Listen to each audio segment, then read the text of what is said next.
Welcome to VK Jokes and Stories.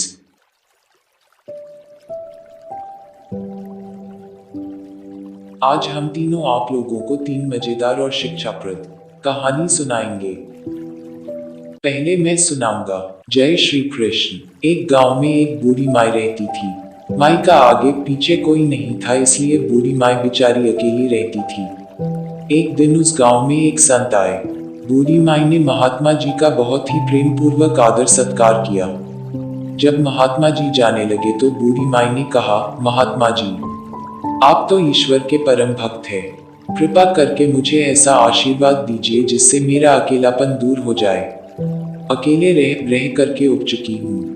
तब उन महात्मा ने मुस्कुराते हुए अपनी झोली में से बाल गोपाल की एक मूर्ति निकाली और बुढ़िया माई को देते हुए कहा, माई ये लो आपका बालक है, इसका अपने बच्चे की तरह प्रेम पूर्वक लालन पालन करती रहना।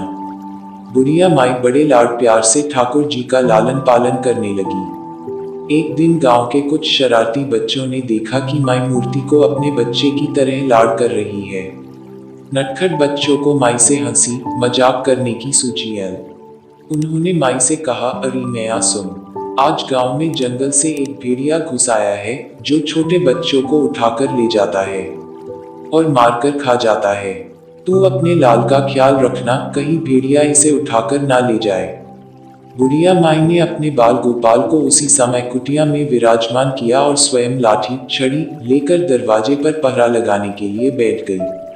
अपने लाल को भेड़िए से बचाने के लिए बुढ़िया माई भूखी प्यासी दरवाजे पर पहरा देती रही।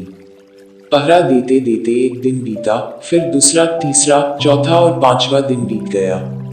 बुढ़िया माई 5 दिन और 5 रात लगातार बगैर पलके झपकाए भेड़िए से अपने बाल गोपाल की रक्षा के लिए पहरा देती रही। उस भोली भाली मैया का यह भाव देखकर ठाकुर जी का हृदय प्रेम से भर गया। अब ठाकुर जी को मैया के प्रेम का प्रत्यक्ष रूप से आस्वादन करने की इच्छा हुई। भगवान बहुत ही सुंदर रूप धारण कर वस्त्राभूषणों से सुसज्जित होकर माई के पास आए। ठाकुर जी के पांव की आहट पाकर माई अड़ा गई कि कहीं दुष्ट भेड़िया तो नहीं आ गया मेरे लाल को उठाने। माई ने लाठी उठाई और भेड़िए को भगाने के लिए उठ खड़ी हुई। तब श्याम सुंदर ने कहा, मैया मैं हूँ, मैं तेरा वही बालक हूँ जिसकी तुम रक्षा करती हो। माई ने कहा, क्या? चल हट, तेरे जैसे बहुत देखे हैं, तेरे जैसे सैकड़ों अपने लाल पर न्यौछावर कर दूं, अब ऐसे मत कहियो। चल भाग जा यहाँ से। ठाकुर जी मैया के इस भाव और एकनिष्ठता को देखकर बहुत ज्यादा प्रसन्न हो गए। ठाकुर जी मैया से बोले, अरे मेरी भोली मैया, मैं त्रिलोकीनाथ भगवान हूँ, मुझसे जो चाहे वर मांग ले, मैं तेरी भक्ति से प्रसन्न हूँ। बुढ़िया माई ने कहा, अच्छा आप भगवान हो, मैं आपको 100 प्रणाम करती हूँ। कृपा कर मुझे यह वरदान दीजिए कि मेरे प्राण प्यारे लाल को भेड़िया न ले जाए। अब ठाकुर जी और ज्यादा प्रसन्न होते हुए बोले, तो चल मैया, मैं तेरे लाल को और तुझे अपने निज धाम लिए चलता हूँ, वहाँ भेड़िए का कोई भय नहीं है। इस तरह प्रभु बुढ़िया माई को अपने निज धाम ले गए। भगवान को पाने का सबसे सरल मार्ग है, भगवान को प्रेम करो, निष्काम प्रेम, जैसे बुढ़िया माई ने किया। हमें अपने अंदर बैठे ईश्वरीय अंश की काम, क्रोध, लोभ, मोह और अहंकार रूपी भेड़ियों से रक्षा करनी चाहिए।